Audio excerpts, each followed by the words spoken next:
नमस्कार दोस्तों, मैं दीपक कुमार आप लोगों का स्वागत करता हूं केवल विद दीपक के ऑनलाइन यूट्यूब प्लेटफॉर्म पर। आज की क्लास हमारी थोड़ी सी इंपॉर्टेंट क्लास होगी। क्लास एक्चुअल में हिस्ट्री को लेकर है, पर हम भारत की जो विविधता है, जो डाइवर्सिटी है, इसको जानेंगे। उसके बाद हम हिस्ट्री के जो लेक्चर्स होते हैं उस पर हम बात करेंगे।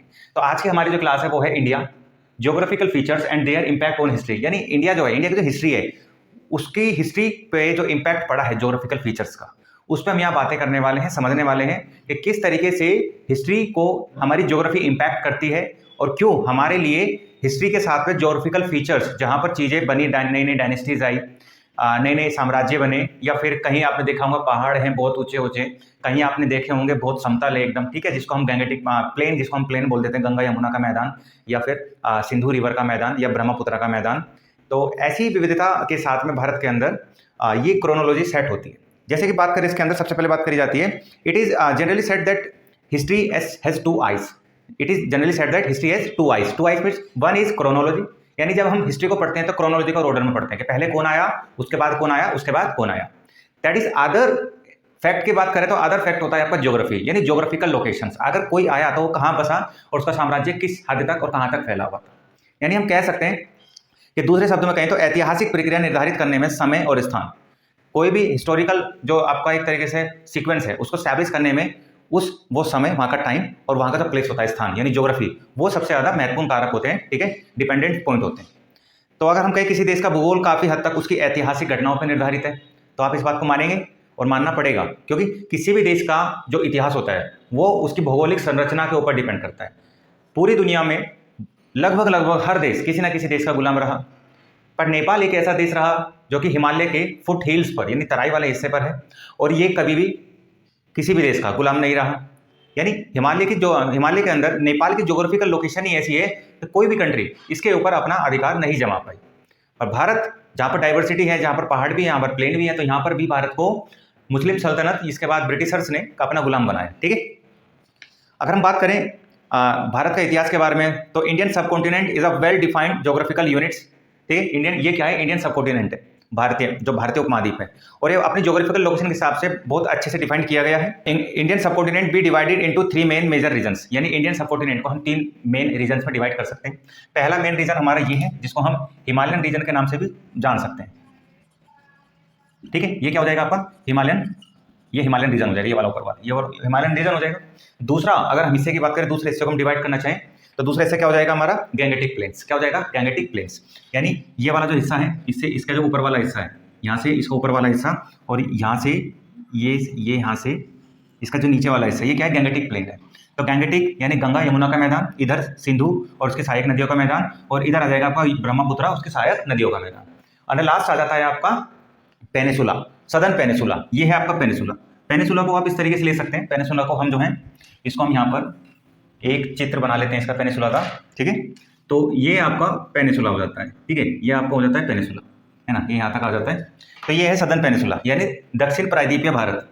तो दक्षिण प्रायद्वीपीय भारत क्या है, पूरा का पूरा वोल्केनिक रॉक से बना हुआ है, इग्नियस रॉक से बना हुआ है, पठारी क्षेत्र है पूरा का पूरा, पहाड़ यहाँ पर मिलते हैं। हालांकि जितने बड़े ऊंचे पहाड़ इस रीजन में मिलते हैं, उतने ऊंचे पहाड़ आपको इस रीजन में देखने को नहीं मिलते हैं, पर यहाँ भी अपनी डाइवर्सिटी अपने आप में अलग लेवल पर बात करती है, ठीक है। हिमालय से पहले एग्जाम में एक चीज आपने कभी पढ़ी हो ना पढ़ी हो कि इंडियन सब कॉन्टिनेंट में कितनी कंट्रीज आती है। एग्जाम में कई बार पूछा जाता है इंडियन सब कॉन्टिनेंट में कितनी कंट्रीज आती है, तो ये है इंडिया, ठीक है, ये इंडियन सब कॉन्टिनेंट है, यानी भारतीय उपमहाद्वीप। और भारतीय उपमहाद्वीप में एक कंट्री तो यहाँ पर आ जाती है, ये वाली कंट्री जो है, इसका नाम क्या है, इसका नाम है आपका पाकिस्तान। ये इंडियन सब कॉन्टिनेंट का हिस्सा है। एक यहाँ पर आ जाता है आपका, ये क्या है, नेपाल भी इंडियन सब कॉन्टिनेंट का हिस्सा है। एक यहाँ पर आ जाता है आपका भूटान भी क्या है, इंडियन सब कॉन्टिनेंट का हिस्सा है। और एक आ जाता है यहाँ पर, ये आपका बांग्लादेश, ठीक है, ये क्या आ जाता है आपका बांग्लादेश, ये भी इंडियन सब कॉन्टिनेंट का हिस्सा है। तो आपसे अगर पूछा जाए इंडियन सब कॉन्टिनेंट की जो हिस्सा है, कंट्री है, वो कौन कौन सी है, तो आप बताएंगे पाकिस्तान, नेपाल, भूटान और बांग्लादेश, और प्लस में इंडिया। इंडियन सब कॉन्टिनेंट में इंडिया यानी भारत भी उस कॉन्टिनेंट का हिस्सा है। तो कितने कंट्री होगी इंडियन सब कॉन्टिनेंट में, 5 कंट्री होगी। आपको ये तो पता होगा कि भारत के पड़ोसी देश, पर कल को अगर क्वेश्चन यही आ जाता है कि भारतीय उपमहाद्वीप में कौन कौन से देश आते हैं, भारतीय उपमहाद्वीप में कौन कौन से देश आते हैं, तो भारतीय उपमहाद्वीप में ये वाले देश आते हैं, और आपको ये वाले देश पता होने चाहिए कि पाकिस्तान, नेपाल, भूटान, बांग्लादेश और खुद में भारत, ठीक है। अब इसमें डाइवर्सिटी के हिसाब से देखें तो इसमें आ जाता है हमारा इंडिया, ठीक है, क्या जाता है इंडिया के अंदर प्रेजेंट टाइम में 28 स्टेट है, 28 राज्य हैं, 28 स्टेट है यहाँ पर, ठीक है, 28 स्टेट हैं फिलहाल की डेट में, और जो यूनियन टेरिटरी है, यूनियन टेरिटरी यानी केंद्र शासित प्रदेश, वो कितने हैं? वो 8 है। ठीक है, यूनियन टेरिटरी कितनी हमारी? 8 है, और 28 स्टेट है, और इस पूरे 28 स्टेट और 8 यूनियन टेरिटरी को मिलता है, बनाकर बनता है हमारा इंडियन सब कॉन्टिनेंट या भारतीय उपमहाद्वीप या भारत। ठीक है, अब बात करें इसकी पॉपुलेशन की, तो भारत की जो पॉपुलेशन है 2011 के सेंसस के अकॉर्डिंग 1.21 करोड़ यानी 121 करोड़ है, अकॉर्डिंग टू सेंसस डेटा 2011। ठीक है, बट बात करें प्रेजेंट टाइम की, तो प्रेजेंट टाइम 2024 के अंदर इंडिया की जो पॉपुलेशन है वो लगभग 1.42 करोड़ यानी 142 करोड़ के आसपास हो चुकी है। तो हम डिवाइड करते हैं यहाँ पर हिमालय हमारे लिए क्यों जरूरी है, और हिमालय के आसपास के रीजन में कौन कौन सी डायनेस्टीज हिस्टोरिकल प्लेसेस में देखें तो उन्होंने जन्म लिया। तो ये हिमालय है, हिमालय शुरू होता है यहाँ से। ठीक है, ये ऊपर क्या है? पामीर रेंज है, और पामीर के पठार यानी यहाँ से स्टार्ट होते हैं आपका हिमालय, और यहाँ से स्टार्ट होते हुए इस तरीके से जाता है, और यहाँ से फिर भूटान से फिर अरुणाचल प्रदेश, और इस तरीके से म्यांमार यानी बर्मा में मुड़ जाता है। तो हिमालय जो है भारत के अंदर कितनी लंबी जो लेंथ है वो तय करता है। तो हिमालय की जो लेंथ है भारत के अंदर वो है 2500 किलोमीटर, 2500 किलोमीटर ये हिमालय की लेंथ है। इसके बाद हिमालय जो चौड़ा कितना है, हिमालय की चौड़ाई कितनी है, क्योंकि हिमालय जो है एक्चुअली हम इसको 3 हिस्सों में डिवाइड कर लेते हैं हिमालय को, शिवालिक हिमालय, मिडिल हिमालय, और जो आपका एक्सटर्नल हिमालय, बाह्य हिमालय उसको। ठीक है, तो हिमालय की जो ब्रेथ है यानी जो चौड़ाई है वो लगभग 160 किलोमीटर से स्टार्ट होती है और लगभग 400 किलोमीटर तक चली जाती है। यह हिमालय कह सकते हैं, हिमालय की चौड़ाई कहीं तो बहुत कम है, कहीं बहुत ज़्यादा है। और मैप के हिसाब से देखें तो हिमालय जो है चौड़ा सबसे ज़्यादा मिड वाले हिस्से में आता है अपना, उत्तराखंड से लेकर नेपाल तक का, और सबसे कम जो चौड़ाई है इसकी वो अरुणाचल प्रदेश और जो नॉर्थ ईस्ट वाला इलाका है इसमें देखने को मिल जाती है। हिमालय की अगर हम हाईएस्ट पीक की बात करें, सबसे ऊंची चोटियों की बात करें, तो हिमालय की जो सबसे ऊंची चोटियां हैं, ठीक है, हिमालय की जो सबसे ऊंची चोटियां हैं, उन सबसे ऊंची चोटियों में दुनिया की सबसे ऊंची चोटी भी काउंट की जाती है, जिसका नाम है हमारा माउंट एवरेस्ट। क्या नाम है? Mount Everest. माउंट एवरेस्ट की हाइट 8848.88 मीटर के पास है। ठीक है, 8848.88 मीटर यह माउंट एवरेस्ट की हाइट है। माउंट एवरेस्ट नेपाल के अंदर पड़ता है, ये नेपाल का हिस्सा है, यानी नेपाल हिमालय में माउंट एवरेस्ट आता है। इसके अलावा मकालू, मसालू, अन्नपूर्णा, धौलागिरी, ठीक है, ये क्या है आपकी हिमालय की मोस्ट ऑफ हाईएस्ट पीक्स हैं जो कि एवरेस्ट के बाद आती हैं। ठीक है, बात करें कश्मीर की, जहाँ से हिमालय स्टार्ट होते हैं, तो कश्मीर में यहाँ पर हिमालय है, और हिमालय के ऊपर यहाँ पर आपकी पामीर रेंज की 3 रेंज मिल जाती है। ठीक है, इसको क्या बोलते हैं हम?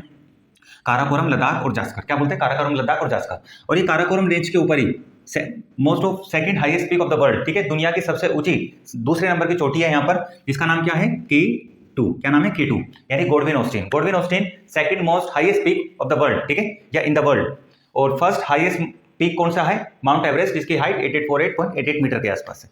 अब यहाँ पर इतने ऊंचे ऊंचे पहाड़ हैं, ठीक है, इतनी ऊंचाई है इनकी, तो फॉरेन इन्वेडर्स भारत में आ नहीं सकते थे, समझ रहे हैं। बट क्या होता है, जब माउंटेन्स होते हैं ना, माउंटेन्स में होते हैं पास। क्या होते हैं?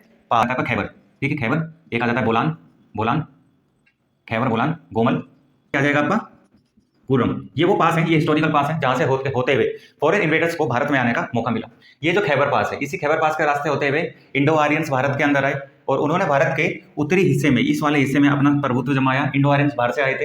इंडो आर्यन से पहले भारत के अंदर इंडस वैली सिविलाइजेशन यानी हड़प्पा सभ्यता फ्लरिश कर रही थी, अपने आप को बढ़ा रही थी, पर ये कहीं बाहर से नहीं आए थे। ठीक है, हड़प्पा वासी बाहर से नहीं आए थे, हड़प्पा वासी मूल भारतीय थे। इंडो आर्यंस बाहर से आए थे, भारत के इस वाले हिस्से में बसे थे। इंडो आर्यंस के बाद में अगर भारत की क्रोनोलॉजी सेट करें हम, ठीक है, तो पहले तो इंडो आर्यंस आए, इंडो आर्यंस धीरे धीरे जैसे खत्म होते गए, ठीक है, तो उसके बाद में इन्हीं में से डायनेस्टीज निकली, जिसमें हम कह सकते हैं महाजनपद निकले हमारे। क्या निकले हमारे? महाजनपद निकले। और इन महाजनपदों में हमारे क्या निकला? मगध निकला। क्या निकला? फेमस मगध निकला। ठीक है, मगध निकला, और इस मगध एम्पायर में हमारी कुछ डायनेस्टी आई। सबसे पहले डायनेस्टी हमारी हरियंक आई। हरियंक के बाद में हमारे क्या आया? हरियंक के बाद में आया हमारा शिशुनाग, शिशुनाग के बाद में आया नंद, नंद के बाद में आया मौर्य, मौर्य के बाद में आया सुंगवंश, सुंगवंश के बाद में आया कनम वंश। तो ऐसे करके डायनेस्टीज आई। इसके बाद में गुप्ता भी आए। तो ये तो थे हमारे नेटिव, यानी जो इंडो आर्यन से ही जो जनजाति थी, इन्हीं से बने थे। कुछ फॉरेन इन्वेडर्स खैबर पास होते हुए भारत के अंदर एंटर करते हैं, जैसे इंडो पर्थियन आए, ठीक है, इंडो पर्शियन आए, इंडो पर्शियन आए, इंडो ग्रीक आए, इंडो ग्रीक आए, ठीक है, इंडो ग्रीक आए, शक आए, कुषाण आए। तो ये फॉरेन डायनेस्टीज हैं जो कि एंशिएंट टाइम में भारत के अंदर आई, और भारत के पश्चिमी हिस्सा गुजरात और राजस्थान वाला हिस्सा, उत्तरी हिस्सा कश्मीर वाला हिस्सा, ठीक है, और आपका जो गंगेटिक प्लेन है ये वाला हिस्सा, इसके ऊपर पूरा कब्जा करा था इन्होंने। ठीक है, अब ये यहाँ पर आए और यहीं का होकर रह गए। ऐसा क्या हुआ? क्योंकि यहाँ की ज्योग्राफिकल लोकेशन ही ऐसी थी। देखिए ऊपर वाले हिस्से में डायनेस्टीज का नाम बहुत कम मिलता है, मिलता कहाँ है, मिड वाले हिस्से में। ये क्या है, ये आपकी गंगा, यहाँ ये आपकी गंगा नदी है और ये आपकी गंगा की कुछ सहायक नदियां हैं, तो ये बनाती है आपकी गंगा यमुना का मैदान। गंगा यमुना का मैदान एक फर्टाइल प्लेन है, यहाँ पर अलुवाइल सोइल यानी जलोढ़ टाइप की एक मिट्टी मिलती है जो कि बहुत ही ज्यादा उपजाऊ होती है, ठीक है। जिस कारण से यहाँ पर फसल करना बहुत आसान था। यहाँ पर जंगल झाड़ियाँ जंगल बहुत थे, तो लकड़ियाँ काट कर अपना गुजारा करना, प्लस में यहाँ नदियाँ थी, तो नदियाँ जो है उस समय ट्रेड रूट के रूप में काम करती थी, ट्रेड के रूप में काम करती थी। कच्चा माल यहाँ बहुत ज्यादा था, जीवन बहुत आसान था, यहाँ पर पानी की सुविधा थी, यहाँ पर रहने के लिए, खाने के लिए जंगल थे, जंगलों में जंगली जानवरों को शिकार कर सकते थे, खेती कर सकते थे लोग यहाँ पर, क्योंकि फर्टाइल सॉइल थी यहाँ पर। तो इस कारण से इस वाले हिस्से में हमारी कुछ जो एंशिएंट टाइम की डायनेस्टी जिनका मैंने नाम लिया है वो इस वाले इलाके में आके बसे, ठीक है। अब थोड़ा सा एंशिएंट टाइम से आगे चलते हैं मिडिवल टाइम में। तो मिडिवल टाइम में हमारे मुस्लिम सल्तनत आई। इन मुस्लिम सल्तनतों में हमारे सामने क्या क्या देखने को मिलते हैं। सबसे पहले मुस्लिम सल्तनत में सबसे पहले आती है दिल्ली सल्तनत। और दिल्ली सल्तनत में Delhi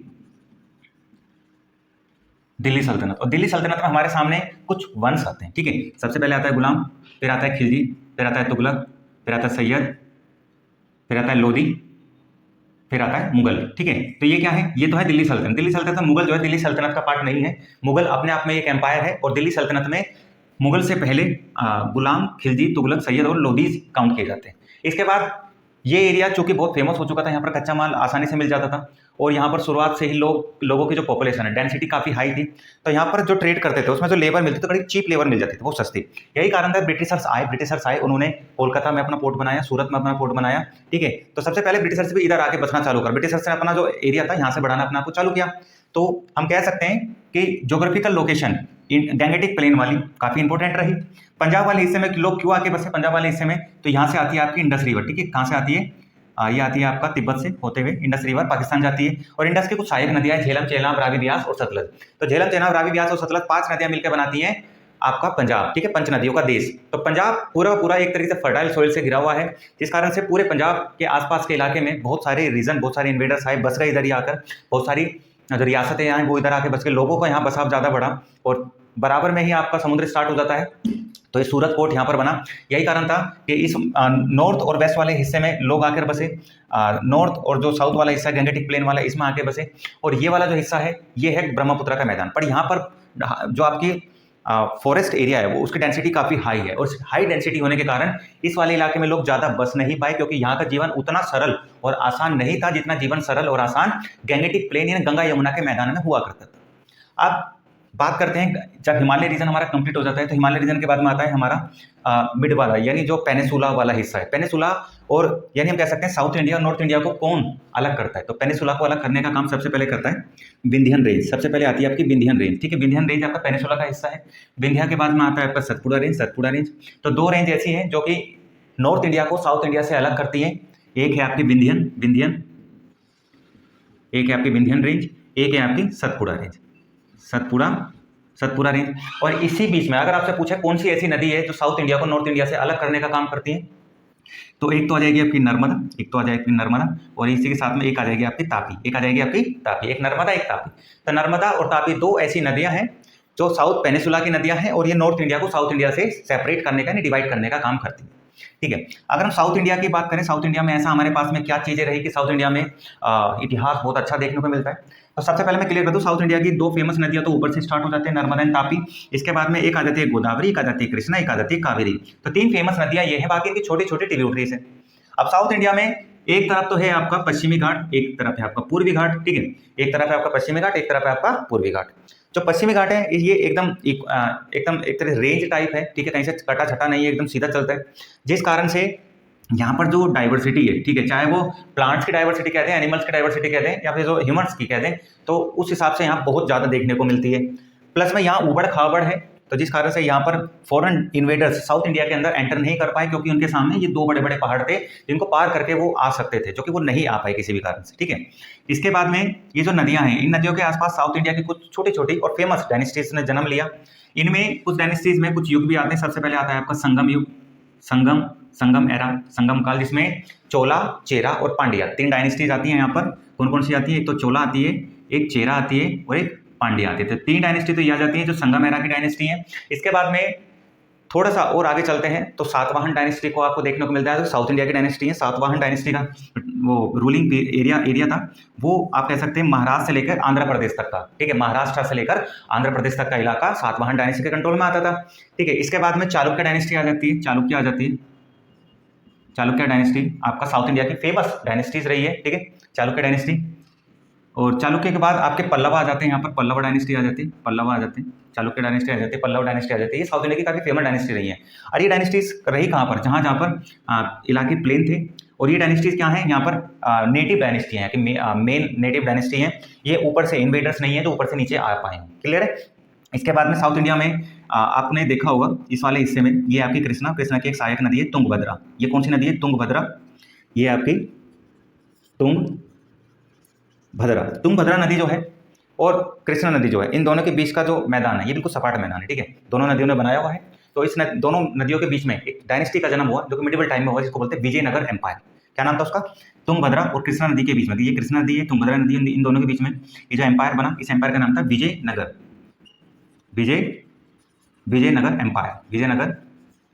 empire. Vijayanagar empire 4 dynasties में आता है। ठीक है, सबसे पहले आता है संगम डायनेस्टी, फिर आता है तुलुक, फिर आता है सुलुक और फिर आता है अराबिडू। 4 डायनेस्टीज ये आती है।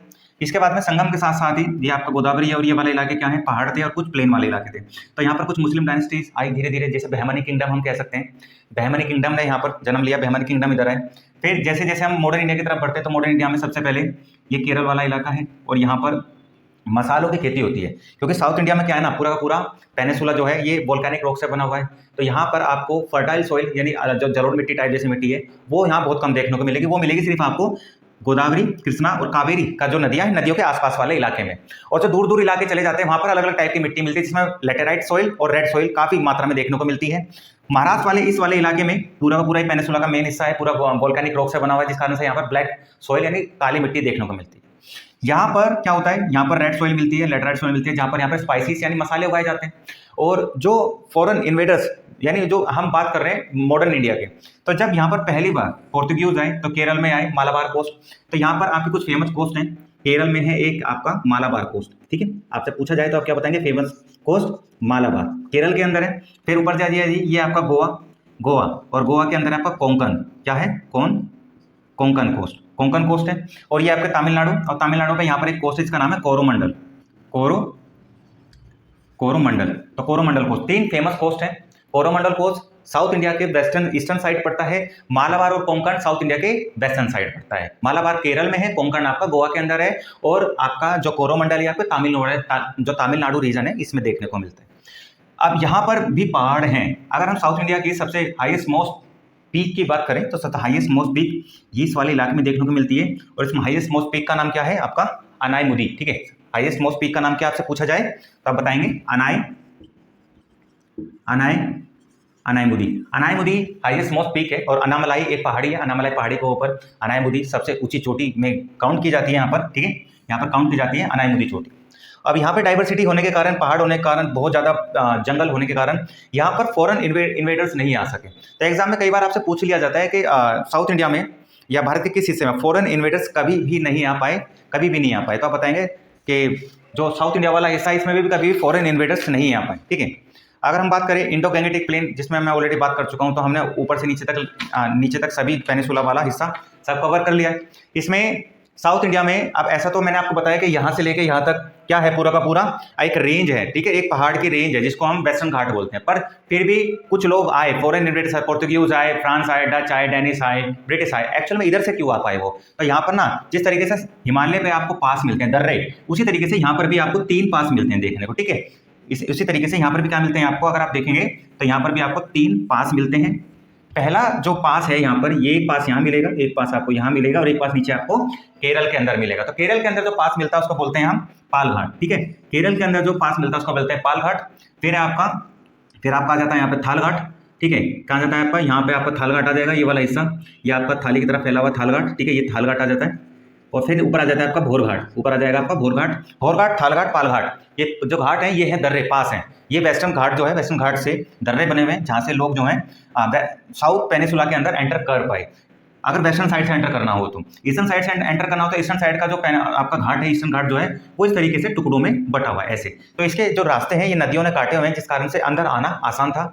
तो इस तरीके से आपका जो इन्वेडर्स हैं, जो रियासतें हैं भारत के अंदर, वो आए और उन्होंने पूरे भारत के ऊपर टाइम टू टाइम अपना रीजन जो है उसको बढ़ाया। ठीक है, तो India geographical features and their impact on history ने किस तरीके से ज्योग्राफिकल फीचर्स जो हैं हमारी हिस्ट्री पर इंपैक्ट डालने में असरदार साबित हुए, क्यों ही भारत की most of invaders, most of population इस वाले हिस्से में ही देखने को हमें मिली, साउथ पेनिसुला में हमें क्यों देखने को नहीं मिली। ये आपको समझ में आया होगा। भारत की ज्योग्राफिकल लोकेशन ही इस टाइप की है कि साउथ पेनिसुला में सर्वाइव करना उतना आसान नहीं है और ना ही उतना आसान था कभी जितना आसान आपके गैंगेटिक प्लेन है, गंगा यमुना का मैदान, इंडस रिवर का मैदान और ब्रह्मपुत्रा, ये तो अलग चीज है, इसमें तो सर्वाइव इतनी आसानी से होगा भी नहीं, क्योंकि यहाँ पर जो प्लांट्स हैं, जो फॉरेस्ट एरिया, उसकी डेंसिटी काफी हाई, तो उमस वाला जीवन है यहाँ पर, तो यहाँ इतनी आसानी से होगा नहीं।